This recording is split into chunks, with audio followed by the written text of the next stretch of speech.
and Bernie was receiving an award, and so I heard firsthand some of the work that he does, and you've seen just a tidbit of it. Bernie, it's an enormous undertaking. How did it start? How did you get involved, and what made you want to do this? Yeah, thanks, Steph, and look, thanks to Greg and the wonderful team that's around you. It's a privilege to be here. How did it start? I think it was born out of frustration. I've been working in this field for 25 years. We work with kids that nobody else will touch. So it was just time to kick off and try something different. So we started as a volunteer organisation 13 years ago. It's gone to dizzier heights than I could ever have imagined. We've had over 1,000 young people through the program now. It's off the Richter scale with reducing crime rates. We were just chatting earlier on. There are only 2 local government areas in New South Wales with juvenile crime stats with downward trends. Tweed Heads is down 0.2%, Armdale's down 65%.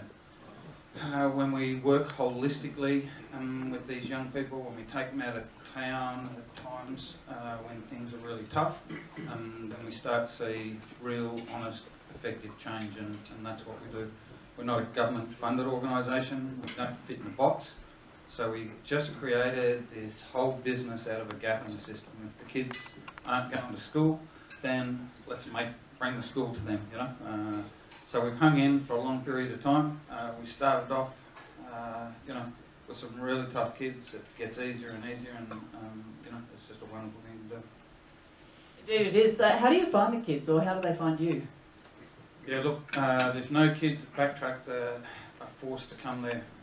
Almost word of mouth is the biggest thing. You know, sure, we take referrals from the police and the magistrates, the schools, but for the most part, kids just show up. They know the other boys. That's the group that they, the circle that they move in. So mostly they just show up.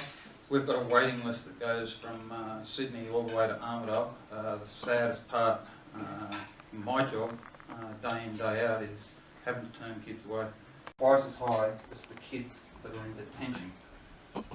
Can only be one thing. If you don't have somewhere safe to stay, then nothing else matters. So that's a big part of what we're doing here tonight, is finding somewhere safe for kids to stay.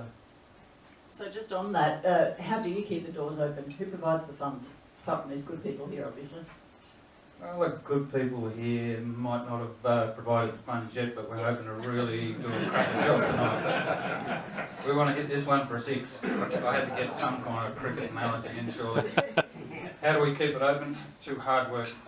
Volunteers. If something isn't working, then what we do is we just fill the gap. So if a kid doesn't have somewhere to stay, he'll stay at my place or one of the workers' places. I think it cost us $1.2 million to run. We've had over 1,000 kids through this program, and we fund it through the generosity of the community, from people that make individual donations, from bigger charities. The Chappell Foundation is probably going to be our largest funder after tonight, but it's through generosity and people that get. We don't have time to wait for the government to solve this. We get out and we solve it. Look, patience is the big one. We just hang in. It's not unlike your family with your kids with what we do. We do what it takes, you know. One of the biggest problems that we have in Australia is funding is siloed. So if it's the education department, all they care about is education. But if a kid doesn't have somewhere to sleep at night, the kid's not worried about education. He's worried about where he's going to sleep that night. So it's like one big family. There's a model. We were contacted years ago by some traditional Aboriginal mob from Canada, and they've got a model over there. This guy just cold called me and said, "Do you know why your program works?" I went, "Dying to hear this. Tell me why." It's called the Circle of Courage. They've been using it for as long as they've been Aboriginal people in Canada. And he said, when you get these 4 things in balance, everything will be just going along fine. The 4 things: belonging,